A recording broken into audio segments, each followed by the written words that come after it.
செய்தியை பார்த்து வருகிறோம்.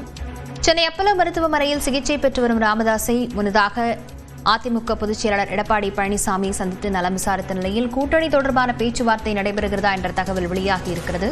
இது தொடர்பான விவரங்களுடன் செய்தியாளர் கோகுல் இணைந்திருக்கிறார். கோகுல், விவரம் என்ன?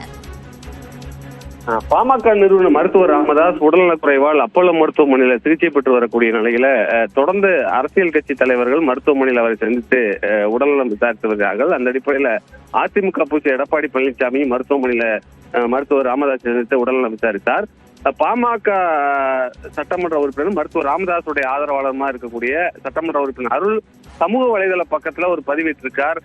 எடப்பாடி பழனிசாமியும் மருத்துவர் ராமதாசும் அரை மணி நேரம் மருத்துவமனையில தனியாக பேசிக் கொண்டிருப்பதாக ஒரு பதிவை விட்டிருக்கார். இதன் மூலம் தேர்தல் வரக்கூடிய இந்த நேரத்துல அதிமுக பொதுச் செயலர் மருத்துவர் ராமதாஸோடு தேர்தல் தொடர்பாகவும் கூட்டணி குறித்தும் ஏதாவது பேச்சுவார்த்தை நடத்தினாரா என்ற ஒரு கேள்வியும் தகவலும் வெளியாயிருக்கிறது. சட்டமன்ற உறுப்பினர் அருளுடைய பதிவு என்பது தேர்தலை மையப்படுத்தி இந்த பதிவு இருப்பதாக சொல்லப்படுகிறது. அரை மணி நேரம் உண்மையிலேயே எடப்பாடி பழனிசாமி மருத்துவர் ராமதாஸோடு தனியாக பேசினாரா, என்ன பேசினார் என்ற ஒரு எதிர்பார்ப்பும் நிலவுகிறது.